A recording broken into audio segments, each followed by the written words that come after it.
नमस्कार फ्रेंड्स, स्वागत है आपका हमारे चैनल द टॉल यात्री पर।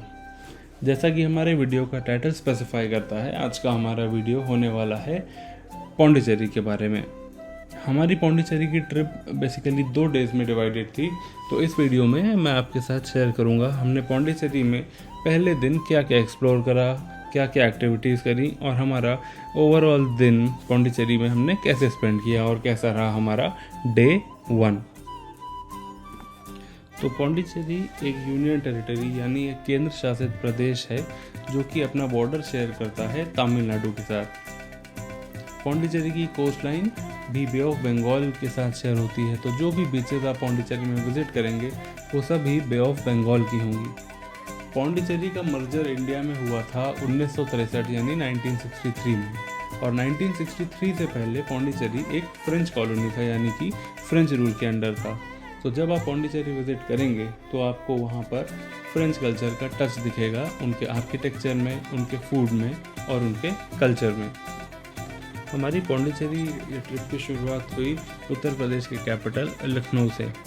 लखनऊ से हमारी फ़्लाइट शाम को अराउंड 7:30 बजे की थी, जिसने लगभग 2 घंटे का समय लिया और रात 9:30 बजे हमको चेन्नई में लैंड करा दिया। 9:30 बजे लैंड करने के बाद अराउंड 20 से 25 मिनट का एक्स्ट्रा टाइम हमें लगा फ्लाइट से डी बोर्ड करके, लगेज बेल्ट से लगेज कलेक्ट करके मेट्रो स्टेशन तक जाने में। एयरपोर्ट मेट्रो स्टेशन से हमने मेट्रो पकड़ी एगमोर रेलवे स्टेशन की।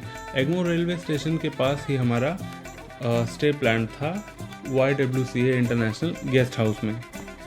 तो अगले दिन मॉर्निंग में जल्दी उठकर फ्रेशन अप होकर हम पहुंच गए चेन्नई के एगमोर रेलवे स्टेशन, जहां से हमारी ट्रेन चोजन सुपरफास्ट एक्सप्रेस थी विल्लुपुरम के लिए।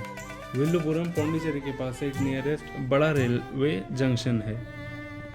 विल्लुपुरम रेलवे स्टेशन पर उतरने के बाद हमने स्टेशन के बाहर से ही एक प्राइवेट बस कैच करी, जिसने पर पर्सन अराउंड 45 रुपीज़ लिए और हमें 1.5 घंटे में पौंडीचेरी बस स्टैंड पर उतार दिया।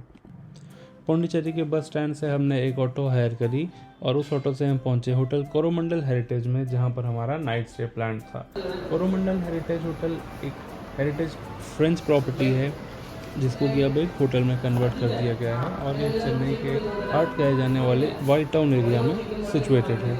वाइट टाउन एरिया में ही आपको चेन्नई के सारे major attractions, tourist places, museums और बीच मिलेगी। हमारे होटल में आने के बाद थोड़ी देर रिलैक्स करके फ्रेशन अप होकर हम निकले एक स्कूटी हायर करने। बता दूं कि पौंडीचेरी में the best way to commute is hiring a 2 wheeler. आप एक 2 व्हीलर हायर कर सकते हैं और पौंडीचेरी और आसपास की जगहों को एक्सप्लोर कर सकते हैं। हमने हायर करी थी एक वेस्पा, जिसका हमें around 450 rupees per day charge देना पड़ा।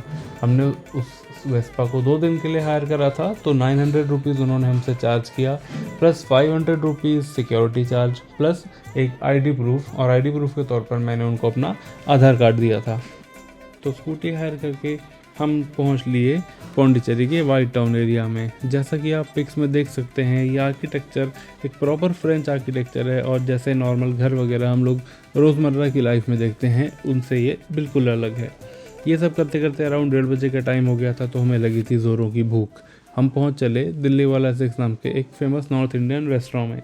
ये रेस्टोरेंट भी एक ओल्ड फ्रेंच बंगलो है, जिसको मॉडिफाई करके एक होटल और रेस्टोरेंट में कन्वर्ट करा है। यहाँ पर हमने खाया ऑथेंटिक नॉर्थ इंडियन फूड और यहाँ के आर्किटेक्चर को एंजॉय किया और ढेर सारी पिक्चर्स ली। लंच फिनिश करके हमने थोड़ी देर के लिए अपने होटल में रेस्ट करा। उसके बाद हम पहुँचे Pondicherry museum. On personal level Pondicherry museum मुझे ज़्यादा खास नहीं लगा, क्योंकि इसके अंदर आपको एक्सकेवेशन में निकले पुराने स्टैचूज़ और पुराने कॉइन्स के अलावा ज़्यादा कुछ खास देखने नहीं मिलेगा। तो ये कुछ हद तक डिसअपॉइंटिंग था हमारे लिए। म्यूज़ियम का विजिट कंप्लीट करते करते हमें हो चुका था अराउंड शाम को 5:30 या 5:45, तो हम म्यूज़ियम से डायरेक्ट पहुँच गए प्रोमेनेड बीच पर सिचुएटेड ली कैफ़े में। ली कैफ़े फेमस है अपनी फ़िल्टर कॉफ़ी के लिए, तो आप ली कैफ़े जानने के बाद कुछ खाएं या ना खाएं, लेकिन इनकी फ़िल्टर कॉफ़ी ज़रूर ट्राई करें। And I can guarantee you that this filter coffee is out of this world. आपने इससे पहले इतनी टेस्टी फ़िल्टर कॉफ़ी शायद ही कभी पी हो।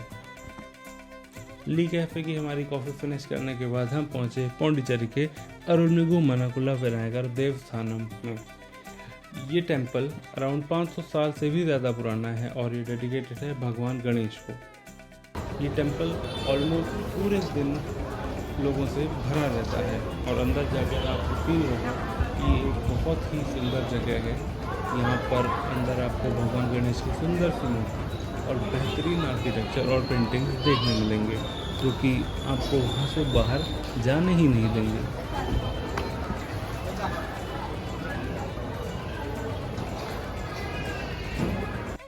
हमारी टेंपल विजिट कंप्लीट करने के बाद हम पहुंचे पौंडीचेरी के सेक्रेड हार्ट बेसिलिका चर्च में।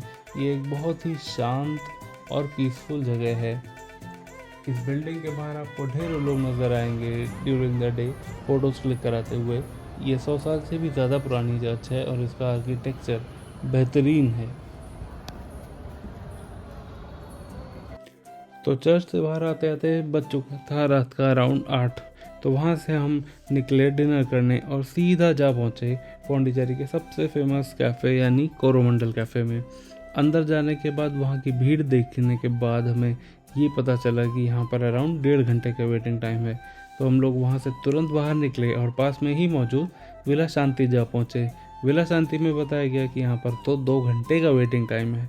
फिर जल्दी से हम वापस आए कोरोमंडल कैफ़े में और फिर हमें बताया गया कि अब तो यहाँ पर भी 2 घंटे का वेटिंग टाइम है और हम इतना ज़्यादा वेट नहीं करना चाहते थे, क्योंकि हमें अपना अगला दिन थोड़ा सा अर्ली स्टार्ट करना था ताकि हम सारी प्लेसेस को कवर कर सकें। इसलिए हम यहाँ से अपनी स्कूटी उठाकर निकल पड़े होटल सुरगुरु, जो कि अपने साउथ इंडियन फूड के लिए बहुत ही ज़्यादा फेमस है और हमारे होटल जहाँ हमने स्टे करा है कोरोमंडल हेरिटेज उससे काफ़ी पास है। सुरगुरु में पहुँचने के बाद हमें पता चला कि यहाँ पर सिर्फ 10 मिनट का वेटिंग टाइम है और 10 से 15 मिनट वेट करने के बाद हमें मिली हमारी टेबल और हमने ख़त्म करा अपना डिनर और जल्दी से अपने होटल पहुंचकर सो गए। इसी के साथ ये वीडियो होता है ख़त्म। मैं आपसे रिक्वेस्ट करूंगा कि अगर आपको ये वीडियो अच्छा लगा हो तो हमारे वीडियो को प्लीज़ लाइक करें और हमारे चैनल को सब्सक्राइब करें और हमारे साथ जुड़े रहें, क्योंकि अभी एक और दिन की एक्साइटिंग जर्नी बची है। Thank you for your time.